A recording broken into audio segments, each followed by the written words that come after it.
Então, é óbvio que o patamar que desde os tenentes no início da República se dizia que o patamar básico da cidadania é a alfabetização. Alguém que está excluído do processo de alfabetização está excluído do processo de cidadania de forma muito brutal. Então, uma alfabetização que diminuiu historicamente, mas ainda é resistente entre adultos, apesar do número estar abaixo de 10%, ela é resistente entre adultos, é uma alfabetização que ainda é problemática, mas mais problemática, como todos nós professores sabemos, para linkar com o último item da sua tríade, que é cidadania e processo escolar, é a questão do analfabeto funcional, ou seja, incapaz de ler um texto simples, incapaz de ler instruções simples, mas sendo uma pessoa inteligente. Os alunos não são burros, mas têm um processo deficitário de captação de sentido textual. E tentando pensar nisso, que a escola tradicional pensou no enquadramento. A escola tradicional sempre pensou na ordem. E, como eu digo, entre professores, há dentro de mim alguém que suspira por isso. Por quê? Quando eu era aluno e levava o chicote no lombo, eu achava a escola autoritária. Agora que eu estou do outro lado e o cabo do chicote está na minha mão, eu acho que os alunos são muito rebeldes. Na verdade, o que mudou foi a posição que eu estou em relação ao chicote. O que eu reclamo só é que, quando eu era aluno, o professor tinha toda a razão. E agora que eu sou professor, o aluno tem toda a razão. E eu nunca peguei um momento bom nessa história, né? Nem peguei um momento que eu mandasse ou que eu fosse decidido. Então, é uma revolução.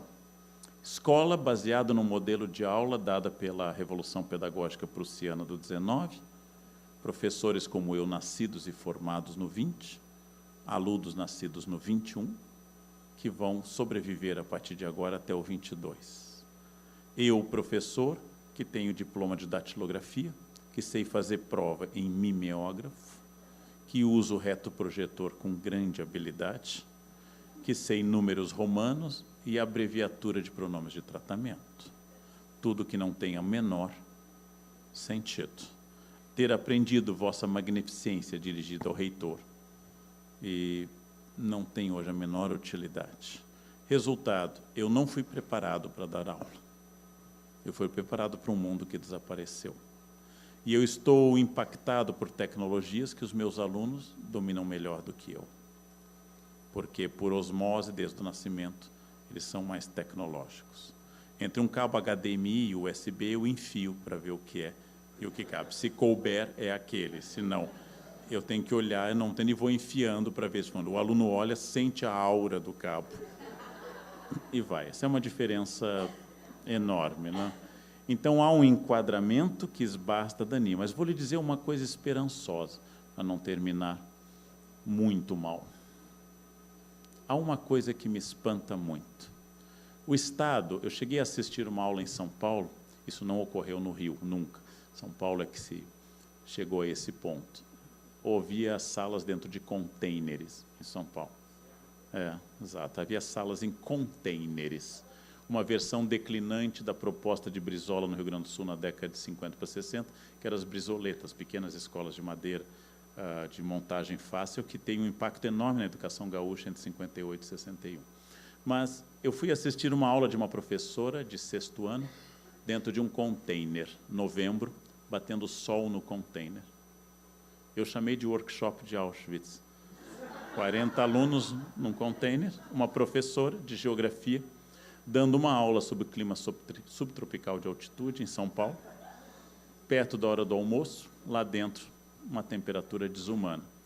E o que é espantoso, extraordinário, que é um espanto para mim, a aula estava funcionando e os alunos estavam acompanhando. Quer dizer, o Estado estava dizendo, vou te botar num container para você não dar aula. Eu vou juntar 40 alunos dentro de uma peça de carga de porto e vou te pagar mal para que você não dê aula. Esse é o nosso objetivo. E a rebeldia dela era dar aula. E uma aula boa. E eu passei a pensar nisso. De fato, não há nada mais sagrado no direito constitucional até o momento do que o direito à greve. É um direito sagrado constitucional, garantido nas nossas leis. É absolutamente válido e tem sido, ao longo do tempo, demonstrado que, em vários casos, é eficaz o uso da greve. Logo, não há nenhum questionamento meu a isso. Já fiz dezenas na Unicamp. Porém, às vezes eu acho que a maior vingança seria dar aula. Essa é a verdadeira vingança contra o Estado. Dizer, você não quer que eu dê aula, me paga para eu não dar aula. Pede que eu não tenha entusiasmo, enche a minha sala de alunos.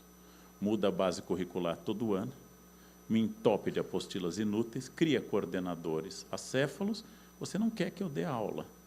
E eu vou me vingar, eu vou dar aula. Similar à frase da Olga no romance biográfico do Fernando, mas que a maior vingança no campo de concentração é sobreviver.